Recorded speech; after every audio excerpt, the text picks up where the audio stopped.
오늘 1월 23일 토요일 새벽 아침입니다. 자, 오늘 마태복음 5장 38절에서 48절까지 말씀 함께 보겠습니다. 마태복음 5장 38절에서 48절까지 말씀입니다. 오늘 그 대조되는 구문의 다섯 번째, 여섯 번째 마지막입니다. 첫 번째 눈은 눈으로, 그리고 이는 이로 갚으라 하였다는 것을 너희가 들었다, 그러한 가르침을 받았다라고 이야기를 하고 있죠. 이 구절은 출애굽기에도 나와 있고요, 또 레위기에도 나와 있고, 또 신명기에도 나와 있습니다. 우리가 출애굽기 21장을 잠깐 보시면, 출애굽기 21장에 24절입니다. 출애굽기 21장 24절에 23절부터 읽으면 좋겠네요. 그러나 다른 해가 있으면 갚되, 생명은 생명으로, 눈은 눈으로, 이는 이로, 손은 손으로, 발은 발로, 된 것은 된 것으로, 상하게 한 것은 상함으로, 때린 것은 때림으로 갚을지니라. 레위기에서도 또 신명기에서도 마찬가지입니다.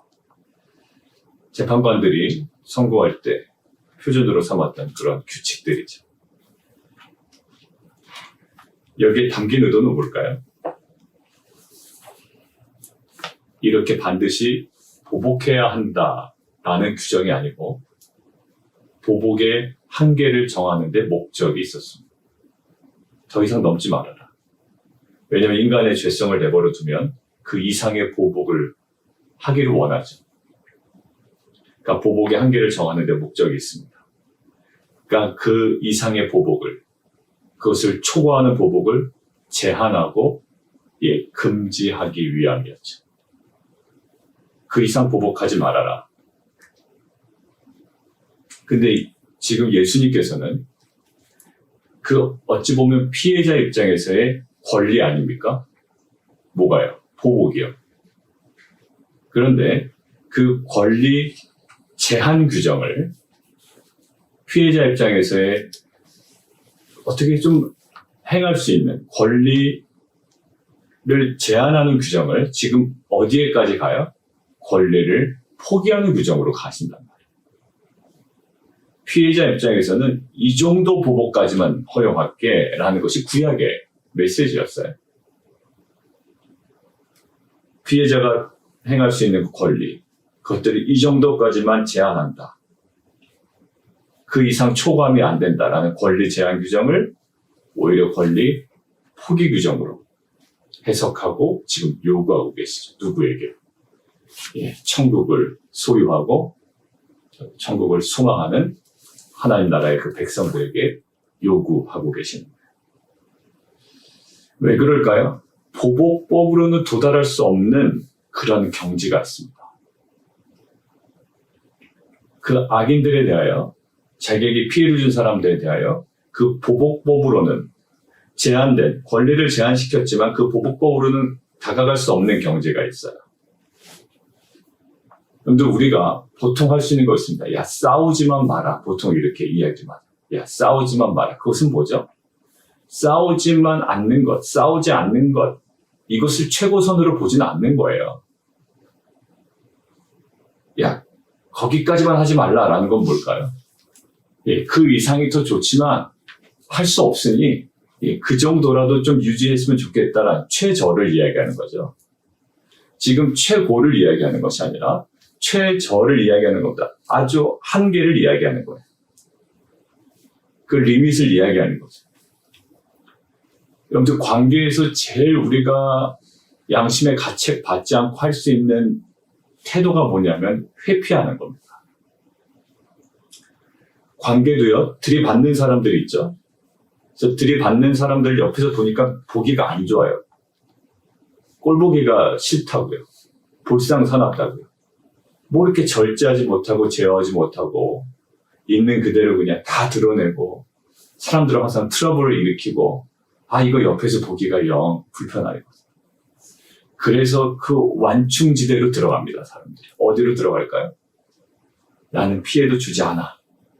그렇지만 더 적극적으로 선도 행하지 않을 거야. 거기가 제일 안전한 지역이 어딜까요? 여러분들. 예, 무관심이에요. 그리고 회피입니다. 여러분들 피스메이커 사역을 하는 미국에서 시작이 됐죠.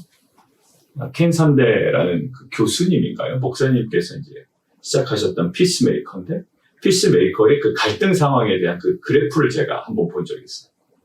이렇게 반원 모양으로 그려놓으셨더라고요. 이렇게. 그래서 반원 모양으로 그려놓으셨는데, 어떤 문제나 관계의 어려움을 반응하는 방식이에요. 이 극단은 어디로 갈까요? 아주 공격적으로 갑니다. 예, 공격적으로 가요. 그리고 이 맨 끝은 어딜까요? 예, 그냥 회피해버리는 거예요. 회피해버리죠. 그래서 이 정점에 있는 그 부분이 성경적으로 무엇이냐? 그래서 뭐예요? 화평케 하는 자, 피스메이커. 여러분들, 우리는 무엇으로 부름받았을까요? 그저 죄를 짓지 않는 그 안전지대에 꽁꽁 숨어있는 자가 아니라, 예, 우리의 착한 행실을 통하여 하나님 아버지께 영광을 돌리게 하는 그런 하나님의 자녀로 부름을 받았단 말입니다. 천국을 소유하고 이미 천국을 소망하는 자로. 그러니까 그 회피지역, 안전지역, 그 안전존에, 세이프티존에 우리가 들어가서는 안 되죠. 거기서 나와야 되죠. 지금 38절이 딱 그거예요. 눈은 눈으로, 이는 이유라 갚으라. 이것은 꼭 해야 된다가 아니라 그 보복에 대한 제한 규정이었습니다. 그러나 이 보복에 대한 제한 규정을 오히려 그 보복에 대한 권리 포기 규정으로 이야기하시죠. 어떻게 해요? 오른뺨을 누가 치거든 오른뺨을 쳐야 되는 거예요. 오른뺨만. 예, 동일하게. 근데 오히려 왼편도 돌려대라는 거죠. 그것을 포기할 뿐만 아니라 더 확장시켰어요. 너를 고발하여 속옷을 가지고 오냐 하는 자에게 소송을 건 거죠. 속옷을 가지려고. 그때 어떻게 해요? 그 적극적으로 소송에 대항하기보다 겉옷까지도 가지게 하라. 출애굽기 22장 26절을 보면 겉옷에 대한 여러 가지 이야기가 나오는데 그것이 저당 잡힐 때 겉옷을 저당 잡힙니다. 그러니까 속옷에 대한 소송이 벌일 때 겉옷까지도 그냥 저당 잡히고 그냥 넘겨주라는 거지. 누구든지 너를 억지로 오래를 가게 하거든. 억지로라는 단어가요. 그 당시에 어떤 이미지였냐면 외국의 그 피정복민들 있죠. 피정복민들에게 과해졌던 강제 노역과 그런 부역들, 어떤 그런 단어에게 같이 쓰여졌어요. 그러니까 마음대로 막 부릴 수 있는 거예요. 강제 노역시키고 부역을 시키고. 그러니까 이거 일반적인 의미로 조금 완화될 때는 어떤 의미냐면 법적인 의무가 없는데 동행 요청을 하거나 어떤 일을 자꾸 요구하는 거죠. 그때 어때요? 그런 염치 없는 요구를 거절하지 말고 오히려 심리를 동행하라는 거죠. 여러분들 교회 사역할 때 이런 일 많이 해요. 처음에 선한 마음을 했는데 사람들이 자꾸 자기를 보통 세상 얘기로 호구로 아는 것처럼 딱 느껴질 때가 있어요. 아, 내가 뭐 이거 하나 둘씩 하나 보니까 나를 누구로 호구로 아나 이런 느낌. 그때 어떤 느낌이죠? 쌩해집니다. 그죠? 이제 딱딱 거절해버리는 거예요. 보복하는 거죠. 어떻게 보면. 여러분들 다른 거 없습니다. 그냥 보복하는 거예요. 내가 아니면 안 될 거야, 너. 뭐 약간 이런 느낌도 있고요. 그때 어때요? 심리를 동행하라. 여러분들 38절부터 지금 42절까지 구하는 자에게 주며 꾸고자 하는 자에게 거절하지 말라. 이 모든 것들은요. 눈으로 눈은 이로 갚으라는 원래 의도. 반드시 보복해라라는 것이 아니에요. 보복의 한계를 정하는 데 목적이 있었고요. 그 이상, 그 초과하는 보복을 제한하고 금지한다라는 것이었지만 그거를 완전히 해제시키고 이제 어떻게 해요? 권리를 포기하는 규정을 해석해버려요. 그게 바로 어떤 방식일까요? 바로 십자가의 방식이에요. 예수님은요. 그 악에 대하여 분명히 그에 상응하는 것으로 그들을 제압하고 메시아로서의 권위를 주장하실 수 있는 분입니다. 예수님의 방법은 굉장히 많았어요. 예수님이 사용할 수 있는 방법론은요, 무궁무진했단 말입니다. 그만한 능력이 있으셨고, 세상의 권세를 가지셨고, 있는 권세를 드러내심으로도 가능했지만, 무슨 방식으로? 오히려 예수님께서 보이신 방식은 뭐냐면, 철저하게 자기 부인, 권리 포기 방식이었다고요. 그게 정점이 어디였을까요? 그게 바로 십자가였죠. 예수님이 사용하지 못해서가 아니에요. 어떤 그런 구사할 수 있는 방법론의 어떤 그 빈약함 때문에 일어난 일이 아니었습니다. 결국 예수의 방식은 십자가였어요. 세상에 염치 없는 요구가 있었죠. 십자가에 못 박겠다. 근데 그것에 철저하게 순응하셨어요. 자, 지금 권리 제한 규정을 권리 포기 규정으로 해석합니다. 우리에게 뭘까요? 우리도요, 우리의 당하는 어떤 그 상황이 있습니다. 각자입니다. 더 적극적으로 할 수 있지만, 제한되어 있지만 내가 누릴 수 있는 그런 것들이 있어요. 이 정도까지는 그냥 사람들이 이해할 만하다라고 하는 나의 어떤 행할 수 있는 권리들이 있습니다. 근데 그 권리들을 행할 때 도달할 수 없는 지역이 있다고요. 야, 너 그 정도 당했으면, 야, 그 정도 너 해도 돼. 해도 됩니다. 그런데 그것으로서는 도달할 수 없는 지경이 있어요. 단순히 권리 제한 규정으로서는 도달할 수 없는 지경이 있다. 무엇으로만 가능할까요? 권리 포기할 때만 가능해. 십자가로만 가능하다고. 그게 예수님께서 십자가를 지지 않아도 주님의 사랑, 주님께 사역, 전혀 어려움 없어요. 그러나 십자가로만 가능한 게 있잖아요. 십자가로만 우리에게 주어지는 게 있잖아요. 그것으로만 우리를 받아내셨잖아요. 그러니까 오늘 예수님께서 동일하게 얘기하십니다. 너희는 누구다?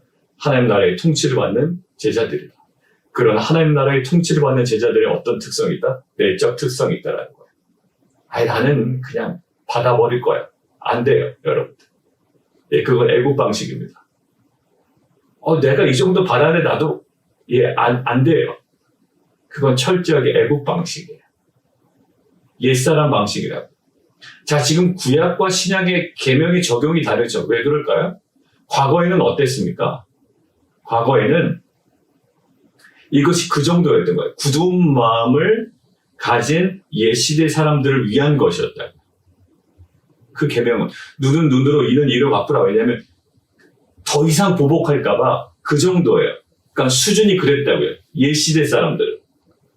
굳은 마음을 소유한 옛시대 사람들을 위한 적용이었어요. 그러나 이제는 달라요. 새로운 시대가 도래했다고요. 이제는 성령을 우리에게 주셨어요. 부드러운 마음을 우리에게 주셨어요. 그래서 그 모든 것들을 포함해요. 이제는 눈으로, 이는 이로 갚으라는 것, 권리를 제한하는 규정을 완전히 더 포함해버리는 궁극적인 하나님의 하나님의 나라의 우리가 초반에 봤던 서기관과 바리새인 의보다 더 나은 그 의를 드러낸다고요. 이 뭐가요? 이 권리를 포기할 때. 권리 제한 규정, 구약의 규정을 그냥 물법적으로 지켜서는 드러낼 수 없는 더 나은 의가 이제는 권리를 포기함으로 인하여 더 나은 하나님 나라의 의가 드러나죠. 그 하나님 나라의 의가 뭐였을까요? 사랑과 공의가 완전히 다 살아있는 하나님 나라의 의가 뭐였을까요? 그게 바로 십자가였어요. 공의는 한편으로 살아있어요. 그러나 사랑은 공존할 수 없다. 그런데 이것이 하나로 온전히 합쳐진 것이 바로 십자가였어요. 저는 우리들의 삶 가운데서도 여전히 공의는 살아있지만 우리 안에 흐르는 그 하나님의 그 사랑이 우리 안에 멈춰진 것이 아니라 이제는 구약의 율법의 그 조문에 매여 있는 것이 아니라 그것들을 능가하는 오히려 우리들에게 제한된 권리조차도 포기할 수 있는 그 십자가의 삶을 통해 그 더 나은 하나님 나라의 의를 이루어가는 귀한 공동체 되기를 원합니다. 자, 43절이죠. 또 내 이웃을 사랑하고 내 원수를 미워하라 하였다 하는 것을 너희가 들었다. 가르침을 받았다. 이것은 어디 나올까요? 레위기 19장 18절에 나옵니다. 제가 읽을게요. 레위기 19장 18절입니다. 원수를 갚지 말며 동포를 원망하지 말며 내 이웃 사랑하기를 내 자신과 같이 사랑하라. 근데 여기서 좀 달라졌습니다. 내 이웃을 18절에는 뭐가 있었죠? 내 자신과 같이 사랑하라. 그런데 그건 또 빠졌네요. 그러면서 내 이웃을 사랑하고 내 원수를 미워하라 하였다. 내 이웃을 사랑하라 라고 하는데 이제는 더 확장됩니다. 볼게요. 아까는 뭐였죠? 권리 제한 규정을 권리 포기 규정으로 해석해요. 자, 지금은 이웃을 사랑하라라는 그 제한된 어떤 그 대상을 더 확장시켜 나간다. 더 넓혀 나가요. 누구를? 원수를 사랑하라. 원수를 사랑하라. 너희를 박해하는 자를 위하여 어떻게 하라? 기도하라. 제가 어젠가 그저께 우리 남성들하고 나눌 때 이 부분에 대해 그저께 나눌 때 그 아티클을 읽으면서 그것에 대한 마음을 주셨어요. 가장 실천할 수 있는 좋은 방법은 시간이다라는 거예요. 근데 그들에게 시간을 어떠한 방식으로 들어야 되나라고 이제 묵상하는 중에 그 영혼, 그 지체들이 나를 불편하게 하고 내가 불편하게 느끼는 어떤 지체를 향하여 내가 기도의 시간을 하나님께 온전히 드려야 된다라는 마음이 있었어요. 근데 오늘 어제 이제 이 말씀을 가지고 묵상하는데 다시 한번 컨펌하는 거예요. 뭐라고요? 너를 박해하는 자를 위하여 기도하라. 그 사람을 위하여 우리가 시간을 투자해야 되는데 우리가 그 시간을 투자하는 것 중에 가장 중요한 것이 박해하는 자를 위하여 기도하라. 기도에서 그 주님의 마음이 우리 가운데 부어지지 않으면 정말로 원수를 사랑할 수 없죠. 여러분들 그것이 쉽게 되던가요? 안 되더라고요. 우리 남성들하고 얘기 나오니까 안 돼요. 그러니까 원수를 사랑하고 관계가 소중하다는 것을 우리가 잘 알고 있지만 어떤 당면한 딱 케이스에 되면 이게 쉽지가 않아요. 남들을 조언할 때는 그게 가능하던데요. 딱 나를 대적하고 나를 욕하고 그 다음에 오해하고 이런 모든 것들에 대해서는 마음이 실은 어려워지는 거예요. 근데 그때 어떤 시간을? 기도의 시간을 드려요. 그러면서 우리가 기도할 때 더 같이 기도했죠. 우리가 이 지역사회를 먼저 기도로 품지 않으면 그리고 열방을 우리가 골방에서 기도를 품지 않으면 막 그 모든 기도의 제목들과 우리의 그것들은 이 한낱 구호에 그치게 된다. 우리 교회 사회를 봐도 그래요. 실은 열방을 향하여 막 이야기하지만 실은 우리가 기도로 그 열방을 품지 않으면 하나님의 마음으로 그 열방을 바로 볼 수가 없고 그만한 사역의 스케일이나 그 어떤 것들이 우리 가운데 드러날 수 없어요. 그거는 그 스케일은 물질적인 것이 아니라요. 하나님의 마음을 온전히 쏟아 부은 사역이 나올 수가 없단 말이에요. 그러니까 큰 사역이다라는 게 아니라 작은 사역이라도 주의 사랑이 언제 부음받은 그 사역들 있잖아요. 아주 작은 사역이라도 우리가 예전에 이야기 나왔던 그 시드 프로젝트라는 하나님의 마음과 하나님의 말씀과 하나님의 의도가 담긴 하나의 작은 사역일지라도 그 작은 사역, 그 눈에 보이는 것들을 과연 저게 어떤 열매가 맺힐까 하지만 그곳에 하나님의 사랑과 마음과 그 의도와 계획과 그것들이 있다면 말씀이 있다면 그것은 반드시 열매를 맺죠. 그것이 이제 30배, 60배, 100배라는 게 말씀이 뿌려졌기 때문에 그 말씀에 순종하여 우리가 행한 그 사역들이 뿌려졌기 때문에 여러분들 투고통 사역은 저는 굉장히 중요한 사역이었다고 또 지금도 중요한 사역이라고 생각합니다. 왜냐하면 하나님의 그 말씀에 순종하여 섬겼던 사역들 구석구석 또 믿는 사람들 믿지 않은 자들에게 앞으로도 계속 뿌려지겠지. 이것들은 말씀에 순종한 뿌려진 씨앗이기 때문에 이것은 분명히 어떤 사역의 그 스케일과 상관없이 이미 하나님의 마음이 담겨있고 말씀이 담겨있기 때문에 이것은 분명한 하나님의 나라의 소중한 씨앗이 될 줄 저는 믿습니다. 작은 것을 뿌렸지만 더 풍성한 것을 얻게 하시는 것은 하나님의 방법이거든요. 우리는 뭐예요? 그 주의 마음으로 그것들을 행하는 거죠. 원수를 사랑하라? 여러분도 쉽지가 않아요. 저 역시도. 우리 모두 그렇습니다. 근데 그것이 사랑하기 위해서, 사랑할 수 있게 되기 위해서 그 영혼을 품고 기도하는 거예요. 어제는 그 기도의 내용에 대해서 우리 형제들과 이야기 나누다가 좀 변화를 많이 주시더라고요. 그 사람의 영적 성장으로 해서 그냥 단순히 먼 발치에서 기도했다면 이제는 뭐예요? 한 지체라는 거예요. 한 몸으로 받아내야 되는 거예요. 이것들을 그냥 저 사람 성장했으면 좋겠습니다라고 그냥 제3자적 입장에서요. 나와는 다른 어떤 인격체로서의 저 사람의 성장을 위해서 간구하는 그 정도가 아니 내 몸이 돼버리는 거거든요. 이거는 연결된 거거든요. 떨어질 수 없는 거거든요. 그러니까 이거는 더 깊은 기도로 우리를 몰아가시는 하나님의 정말 은혜에 인도하시는 거예요. 자, 뭐라고요? 너희를 박해하는 자를 위해 기도하라. 뭐라고 기도할 것 같으세요? 여러분, 기도의 내용이 어떤 것이 되어야 될까요? 나를 위한 것이 아니에요. 박해받는 내가 잘 감당할 수 있도록 해달라는 기도가 아니에요. 누구를? 박해하는 자를 위하여 기도하라. 우리는 날마다 박해받는 나를 위해서 기도했잖아요. 하나님, 내가 이런 상황에 박해를 받으니 상황이 어려우니라고 기도했지만 도전하십니다. 박해하는 자를 위하여 기도하라. 그 사람 지나가다가 넘어져서 코가 깨지는 기도도 아닐 거예요. 정말 그 사람을 긍휼한 마음으로 품는 기도해야 될 거라. 한 몸으로 받아내는 기도가 돼야 될 거라. 이것은 정말로 큰 도전이고요. 굉장히 묵직한, 어떻게 보면 굉장히 하나님께서 우리에게 정말 쉽지 않은 그 길을 그러다 영광스럽게 걸어가기를 원하신 하나님의 그 또 다른 부르심으로 저에게는 다가왔습니다. 박해받는 자를 위하여 기도하라. 자, 왜 우리는 확장시켜 나가야 될까요? 자, 이것은요, 창조의 원리와 구원의 원리가 동일해요. 여러분들, 창조의 원리와 구원의 원리는 동일하다. 구속의 원리, 리뎀션, 크리에이션, 이 두 가지 원리는 동일하다. 어떤 원리에서 동일할까요? 그게 45절에 나와요. 하늘에 계신 너의 아버지의 아들이 되리니 이는 하나님이 그 해를 악인과 선인에게 비춰주시며 비를 의로운 자와 불의한 자에게 내려주십니다. 구분이 있나요? 없나요? 없어요. 하나님의 천지 창조의 그 모든 것들을 누림은 구분이 없단 말이에요. 구분이 없습니다. 누구에게나 주어지는 거예요. 막 어떤 그 선한 사람에게만 비가 내리고 해가 비치고 이쪽 계속 그늘만 지고 우중충한 게 아니에요. 누구나 다 동시에 누릴 수 있는 거예요. 자, 그리고 구원은요. 이 제한된 사람, 물론 하나님의 선택이 있지만 그건 누구에게나 열려있다. 그리고 어떤 특정한 사람들을 위해서가 아니라 하나님 온 인류를 위해서 십자가에 달려 돌아가셨어요. 자, 결국 46절 그것을 받아서 이야기합니다. 너희를 사랑하는 자를 사랑하면 무슨 상이 있으리요? 세례도 이와 같이 하지 않는다. 너희가 너희 형제만 무난하면 남보다 더하는 것이 무엇이냐? 그것이 창조의 원리도 아니고 구속의 원리도 아니다라는 거예요. 이방인들도 그와 같이 않네. 전혀 모르는 사람도 그와 같이 않네.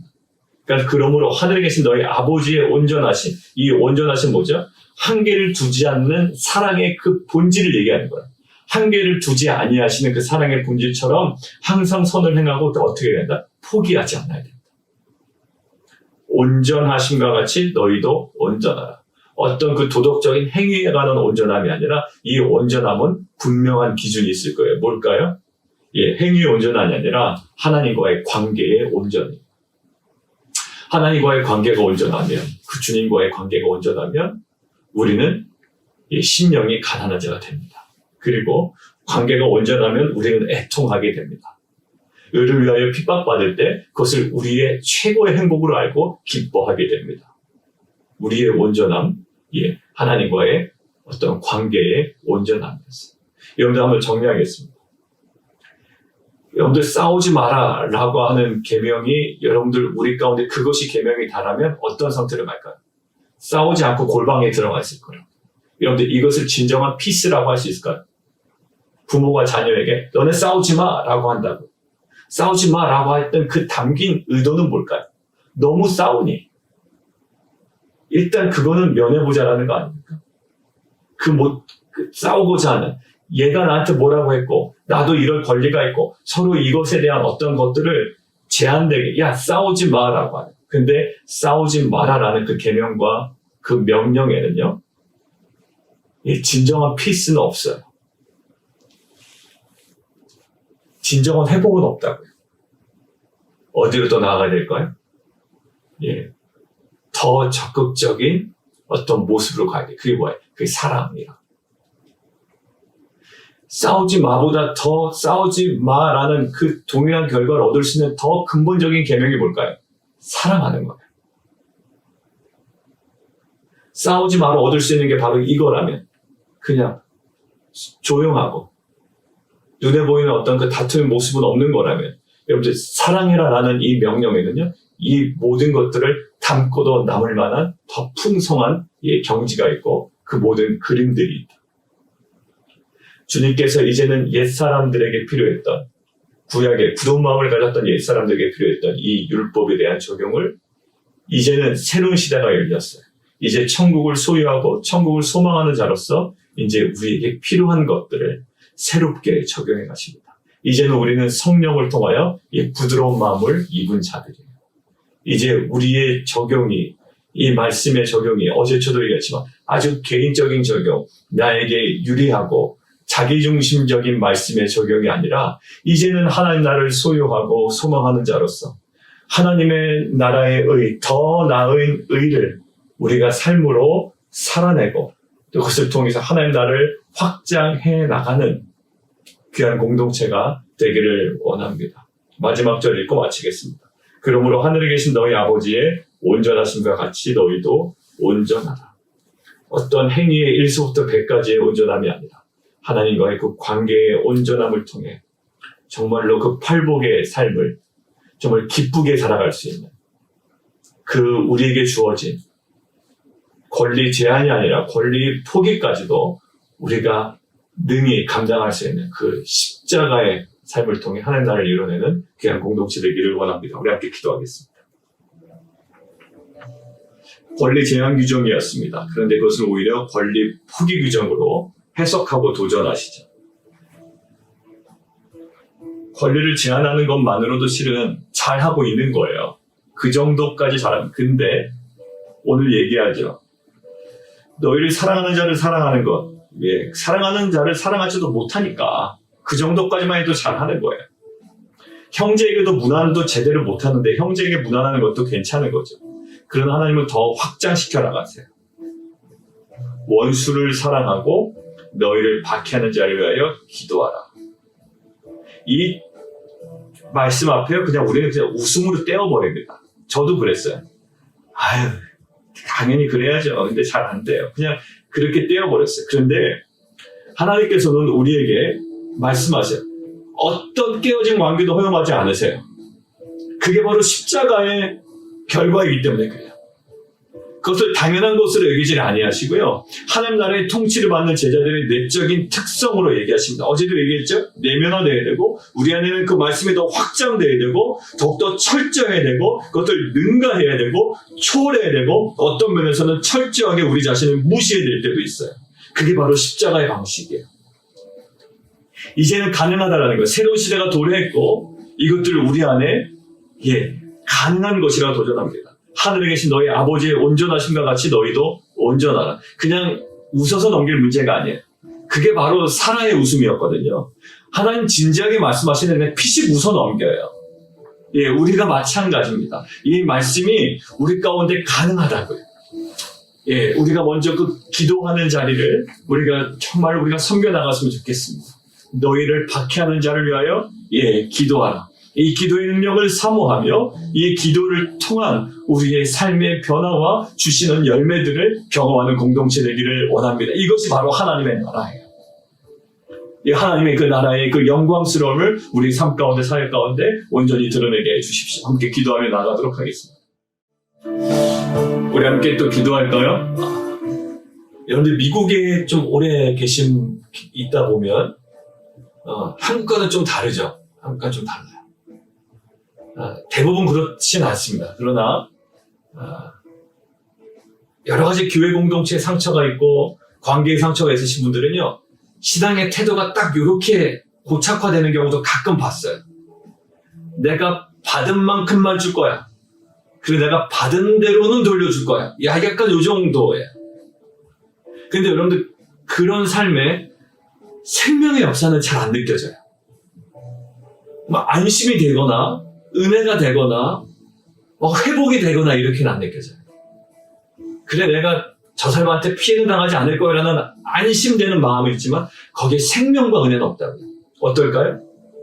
내가 받아서 되돌려줘야 되는 어떤 것이 있지만 내가 내 권리를 무시하고 내가 받은 만큼만 돌려주는 것이 아니라 그 이상을 돌려주고 뭔가 그런 어떤 분들 이렇게 좀 모습이 보이시죠? 그 안에 뭐가 있던가요? 그 안에 생명이 있고요. 회복이 있고요. 은혜가 있어요. 우리 안에 하나님께서 우리에게 요구하시는 것이 바로 그건 것 같아요. 권리 제한 규정, 그것으로서는 도달할 수 없는 그 지경이 있다. 세상에서 통용될 수 있는, 받아들일 수 있는 그 수준으로는요, 다다를 수 없는 것이 다다를 수 없는 부분이 있어요. 바로 뭘까요? 그게 바로 십자가였어요. 우리를 그 십자가로 초대하시는 거잖아요, 지금. 왜냐하면 그 십자가를 통해서만 가능해지는 것들이 있습니다. 하나님, 이것이 우리에게 부담이 아니라 그 영광스러운 부르심에 우리를 부르셨다라는 그 마음의 확신이 우리 가운데 있게 해주시고, 우리 힘으로 가는 것이 아니라 하나님과의 그 깊은 관계를 통하여 우리 안에 일어나는 놀라운 은혜의 사역임을 우리를 하여금 알게 하여 주옵소서. 그 안에 더 헌신할 수 있는 우리의 믿음과 우리의 신뢰와 또한 소망을 허락하여 주옵소서. 함께 기도하며 나가도록 하겠습니다. 우리 함께 또 기도할 거예요. 우리 이정호 선교사님 위해서 기도하시고, 또 코로나 이제 확진 이후에 점차 회복되어 가고 계신 분들이 많습니다. 최근에 또 어제 기도회 때 계속 말씀드린 것처럼 또 세력교 확진이 되었지만 이미 좀 증상이 좀 오래되었기 때문에 지금 조금씩 또 회복되어 가고 계십니다. 그 모든 분들을 위해서 우리가 좀 같이 기도해 주시고, 우리 진희 자매님, 우리 계속 예배 카메라로 촬영하고 또 여러분들을 섬겼던 우리 진희 자매님, 좀 두통도 있고 여러 가지가 있는데 좀 더 검사를 해봐야 될 것 같습니다. 코로나는 아니고요. 좀 모든 증세가 있지만 또 통증이 있지만 하나님 그 모든 과정 가운데 하나님 정말 주님의 보혈로 안수해 주셔서 하나님 회복 허락해 달라고 우리 함께 좀 기도해서 뵙겠습니다. 우리 모든 성도님들을 위해서 이정호 선교사님 위해서 함께 기도하도록 하겠습니다.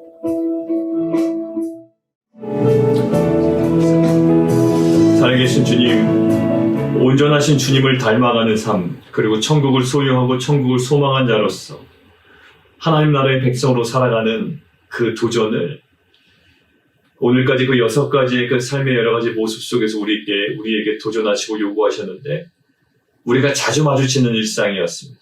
그리고 자주 회피하고 자주 외면하고 또 우리에게 있는 율법적 권리를 또 주장하고 또 선은 넘지 않는, 내 자신에게 피해가 가지 않고 타인에게도 피해가 가지 않는 어떤 그 적절한 그 균형 감각을 가진 자로 살아가는 것이 미덕이었다면, 이젠 하나님께서 그 경계선을 뛰어넘기를 원하십니다.